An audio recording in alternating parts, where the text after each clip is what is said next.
अस्सलाम वालेकुम guys, my name is Asha Siddiqua. I hope you are doing fine.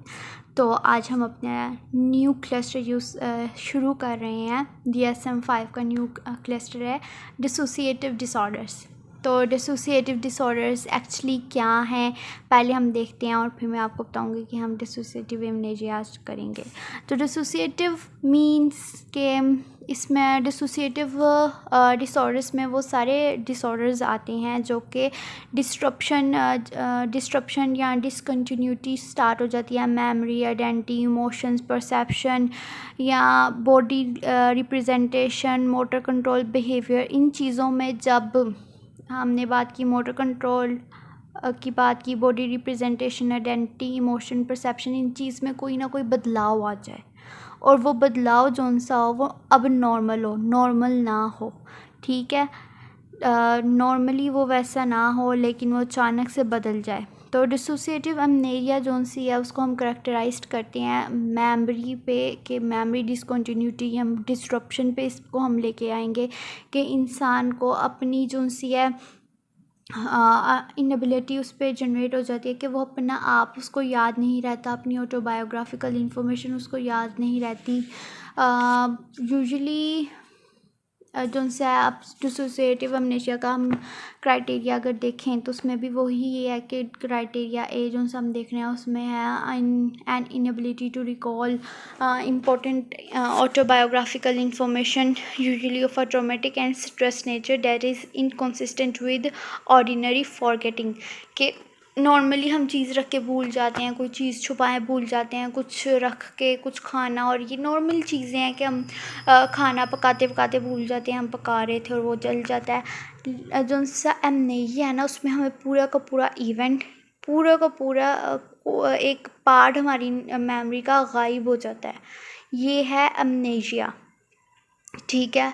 Dissociative amnesia most often consist of localized और selective amnesia, कि ये ज़्यादा selective amnesia भी इसको कहा जाता है ऑफ अ स्पेसिफिक इवेंट और इवेंट्स, कि स्पेसिफिक इवेंट या इवेंट्स हमें भूलना शुरू हो जाते हैं। Generalized amnesia for identity and life history, generalized amnesia जो सा हम उसको कहते हैं जिसमें हमें अपनी आइडेंटिटी भी भूल जाती है और हमें अपनी लाइफ हिस्ट्री भी, मतलब पीछे क्या हुआ पास्ट भी हमें भूल जाता है। लेकिन जो सा एमनेजिया या फिर सिलेक्टिव एमनेजिया हम कहते हैं उसमें हमें इवेंट्स बोलते हैं, ठीक है। डिसोसिएटिव एमनेजिया इस तरह कैटेगराइज किया जाता है। और फुज एक होते हैं फुज में हमें कुछ याद नहीं रहता, बिल्कुल भी नहीं।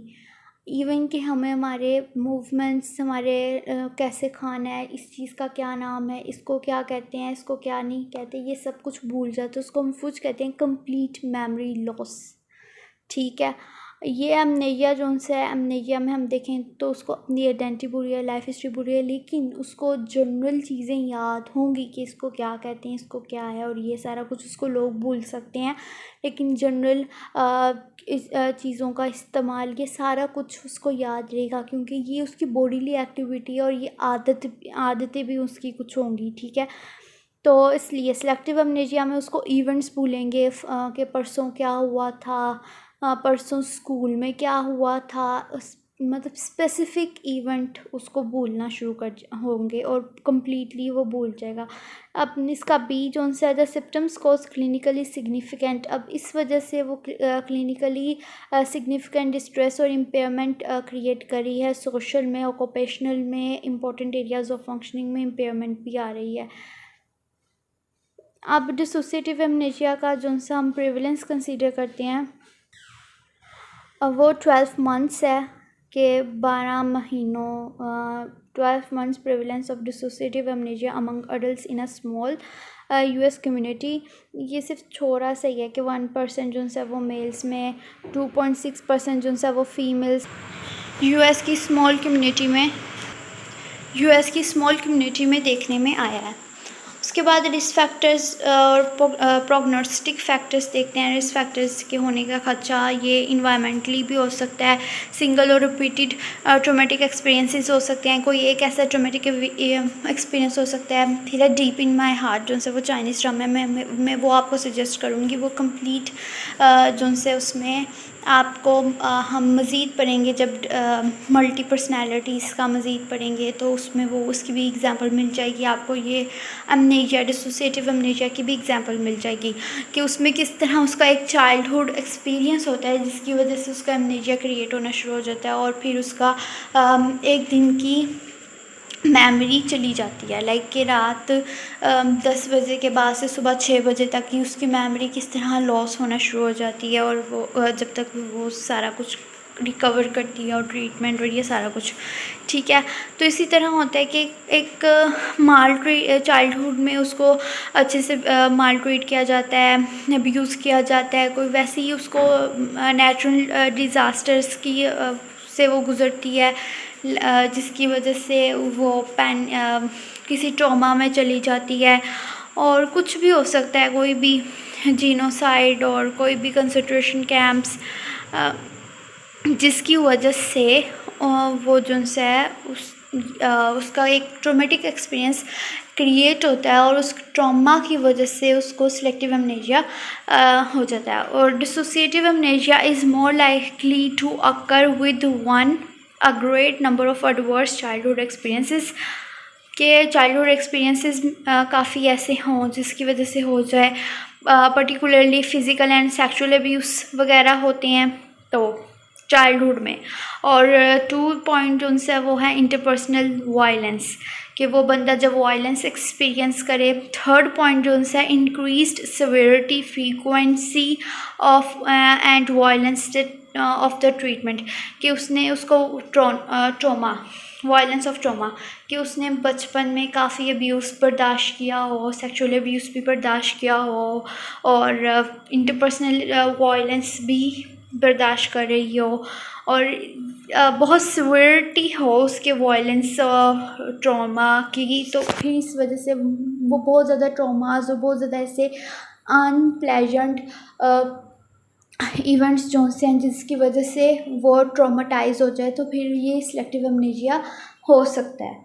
अब जेनेटिक एंड फिजियोलॉजिकल है तो इसमें कोई जेनेटिक फैक्टर जो सी है वो सिलेक्टिव डिसोसिएटिव अमनेशिया में नहीं आता, लेकिन report significant genetic and environment factor in both clinical and non clinical samples, कि इसमें रिपोर्ट नहीं हुआ कि कोई जेनेटिक हो या बचपन से हो।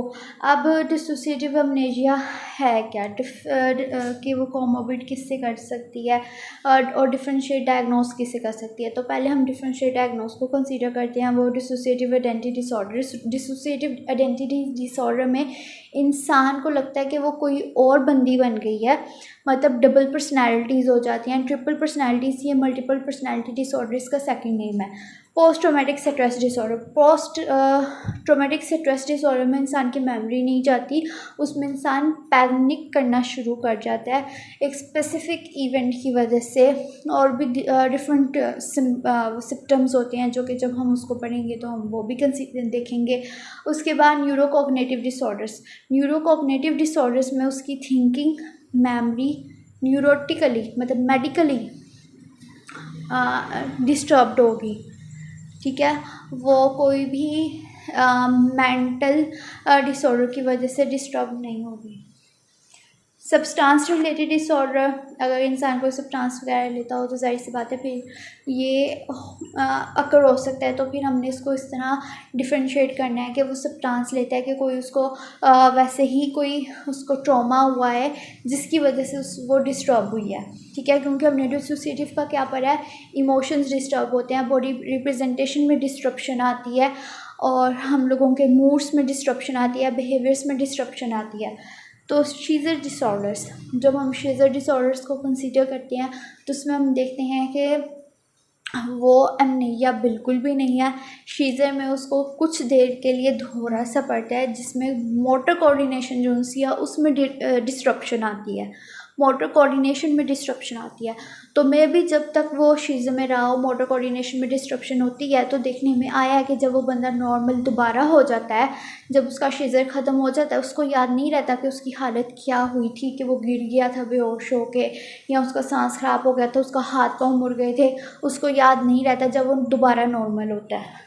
तो इस वजह से वो उसका एक सिम्पटम है कि उसको भूल जाता है शीज़र उसको हुआ था, उसको बस शीज़र स्टार्ट होने से पहले से उसकी मेमोरी कंटिन्यू होती है जब वो बिल्कुल सही हो जाता है।